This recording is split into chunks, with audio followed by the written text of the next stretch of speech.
Hi everybody, this is Gary Dean and this is our weekend video report for Sunday, January 31st, 2016. Friday was not too much fun being on the short side, and it was something that I was actually anticipating, and I've been saying that, even though I'm, bearish, say, longer term on the market, short term, that there was the possibility of, seeing a massive short squeeze, and waited for it, was playing alongside throughout here, and it was starting to really look like we were just making some type of wave 4 up, and the next move was going to be to the downside to either test these lows or break them to make the wave 5, and that would have set up the bullish divergences on the daily chart and made it a much say better buying opportunity. But the Bank of Japan went negative interest rates, and that shot the futures up like 30 points in a matter of a minute or two, and then they continued to push things higher overnight on Thursday.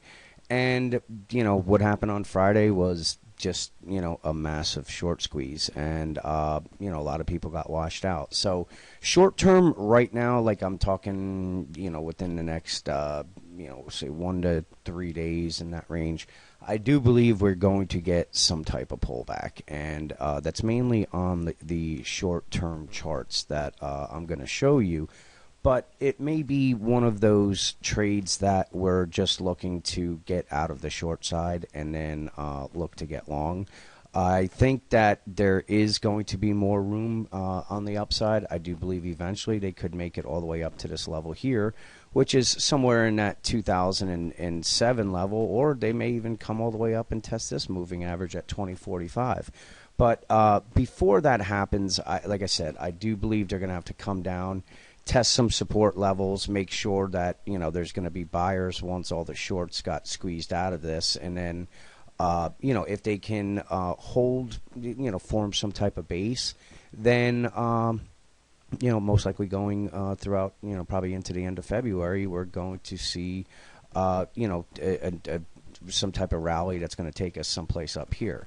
So this is the resistance area that I was looking at. It went a little bit above it. I was looking right around that 1940.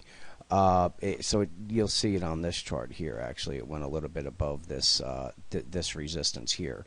But in any case, we're still, if the bulls decide that they're going to try to gap it up on Monday, then we're looking right around the 1950 as the next resistance zone. And again, I still believe that we're going to be coming down and testing at least a 1909 level, and possibly even all the way down at the 1875 before heading higher. Or we could still be making some type of wave 4, and we come all the way back down here. I'm not 100% sure on that, and like I said, what I'm looking to do with my open SDS position is try to see if we can trade out of it, and when we get the pullback, scale out, and then wait for a good buying opportunity to buy SSO. So if we take a look at the 60-minute chart, if this is just an ABC move, then this would be saying that if it was going to match it 100%, that we could see a move come all the way up to the 1966 level.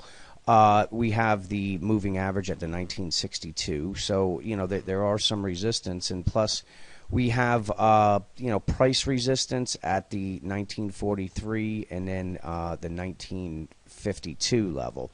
So this, if we come down, really what the bulls want to do is defend. Most likely they'll try to defend the 1918, but more realistic would be this support right here, because it matches up with a Fibonacci number at 1909. Now, if they lose this, then what happens is we're probably going to see a quick move all the way down to the 1890, and again possibly down to this 1875 level, which is a 50% retracement. So we have bearish divergences on the 15-minute charts here. So this is kind of telling me that we could be kind of tired right here. On the 60-minute chart, we have bearish divergences, but this is still heading up. So they would have to either level it off or start lower. Otherwise, we're going to see the price oscillator continue up. But as of right now, it is, it's a bearish divergence, but not. You want to see these types of bearish divergences where it doesn't make the high on it and starts heading down, and like that. But right now, this price oscillator is still heading up. So it's even though it's considered a bearish divergence, it's not really there just yet. So we want to see what they do tomorrow. If they can open somewhere in here, these are going to be the resistance areas. If they manage to blow through that, then we're probably looking at a move to the 1962 level. And but the bearish divergences are on the 15-minute charts here, are saying they're probably going to have to come back first before they go up there. So the support, the resistance, this was one right here. They took it out in 1935. So if they continue, then we want to keep an eye on this 1949, 1950 area, which is resistance right there. This is a 5-minute chart, and again, these types of patterns, they're not really that.